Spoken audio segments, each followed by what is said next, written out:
मैं देवांशु। मेरे पीछे बटेश्वर का एक मंदिर है, मंडपिका समूह का जो मंदिर जिसे हम कहते हैं। उस मंदिर की संरचना से मैं आपको परिचित कराऊंगा और बताऊंगा कि क्यों इन मंदिरों का भूकंप में टूटना संभव नहीं है। ये देखिए, अब गुर्जर प्रतिहार वंश की जो निर्माण कला है उसकी एक पहचान इस मंदिर को देखने के बाद मिलती है। नीचे आप देखते हैं जो कॉलम्स, जिसे हम वेदिबंध कहते हैं, जो ये एक विशाल अधिष्ठान है जिसके ऊपर कई सारे मंदिर खड़े हैं, क्योंकि ये इकलौता मंदिर है नहीं। यहाँ पर आप देखते हैं धीरे धीरे क्रमशः ऐसे सीढ़ियाँ बनी हुई हैं और छोटे बड़े मंदिरों को यहाँ पर निर्मित किया गया था, बनाया गया था। ये कतिपय थोड़ा सा बड़ा मंदिर है जो कि ऊपर जाता है, ऐसा लकुलिसा जिसे हम कहते हैं, शुकनासिका आदि यहाँ पर आप देखते हैं शिखर से पहले, और उसके ऊपर ये धीरे धीरे ऊपर की ओर मुड़ता है और एक चक्राकार आमलक जो गोल देख रहे हैं, खांचे जिसमें बने हुए हैं, उसके ऊपर कलश की स्थापना होती थी और फिर यह मंदिर जो है पूर्ण होता था, जिसे हम पुरुष भी कहते हैं शास्त्रों में। लेकिन ये चूँकि इनको एक इंटरलॉकिंग सिस्टम के तहत बनाया जाता था, ऊपर एक दूसरे से जुड़ी हुई चट्टानें होती थीं, तो इसलिए इस मंदिर को आप अगर खोलना चाहेंगे तो ऊपर से धीरे धीरे धीरे करके आप इसे पूरे डिसमेंटल कर सकते हैं, जैसे कोई पज़ल होता है। लेकिन जब आप इसको फोर्सफुली किसी बाहरी शक्ति से इसे तोड़ने का प्रयास करते हैं, ऊपर से आप कुछ हटा देंगे, तो फिर धीरे धीरे यह काल के साथ भर भरा करके गिरता चला जाएगा और टूटता जाएगा। लेकिन जब तक आप इसे छेड़ेंगे नहीं या आप शक्ति का प्रयोग नहीं करेंगे, तब तक इन्हें तोड़ना संभव नहीं है।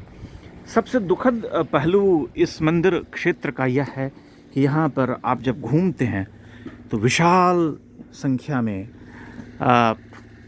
इतनी प्रेशस स्टैच्यूज़, प्रतिमाएं जिन्हें हम कहते हैं, उन्हें हम बिखरे हुए देखते हैं यहाँ वहाँ सब। कल्याण सुंदर की प्रतिमाएं जो कि बहुत महत्वपूर्ण मानी जाती हैं, भगवान शिव और पार्वती की, वो प्रतिमाएं यहाँ पर पड़ी हुई हैं।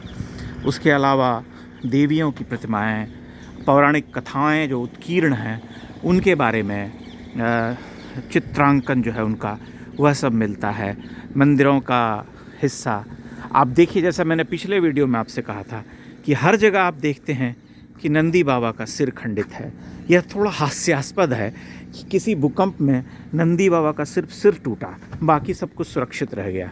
इसलिए ये खंडित करने का एक ट्रेडमार्क स्टाइल जिसे कहते हैं कि आपने प्रतिमा, देवता की प्रतिमा, विग्रह जो है गर्भगृह में स्थापित, उसे खंडित कर दिया तो मंदिर जो है नष्ट हो गया। उसी तरह से बाहर आपने प्रतिमाएं तोड़ दी तो मंदिर जो है नष्ट हो गया। तो ये एक इनको पता था कि कैसे तोड़ना है, कैसे इसकी धार्मिक जो क्रिया है, जो धार्मिक पद्धति है, उससे विलगाना है, उससे नष्ट करना है, छिन्न भिन्न कर देना है।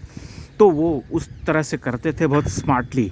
तो उसी तरह से इनको तोड़ा गया और धीरे धीरे ये, चूँकि आपको मैंने कहा कि एक बार जब आप एक जैसे गिरह खोल देते हैं तो पूरा सॉल्व हो जाता है, उसी तरह से आपने ऊपरी हिस्सा हटा लिया, एक आमलक तोड़ दिया और नीचे का कोई एक हिस्सा पत्थर का तोड़ दिया, तो फिर ये धीरे धीरे करके हटते चले गए, गिरते चले गए। और उसके कारण काल के प्रवाह में समय के साथ, चूँकि इनका बेस, इनकी नींव जो है कमज़ोर हो गई, तो ये बहुत आसानी से टूटते चले गए। चूँकि इनका निर्माण भी लगभग 1200-1300 वर्ष पहले हुआ था, एक लंबे काल खंड में ये बनते रहे थे। तो मेरा जो ये वीडियो है, जो ये परिचयात्मक बटेश्वर के बारे में बताते हुए जो भी है, मैं ये मानता हूँ कि आप इसे ज़रूर देखेंगे और यहाँ एक बार आएंगे, तभी आपको इसके वैभव का पता चलेगा।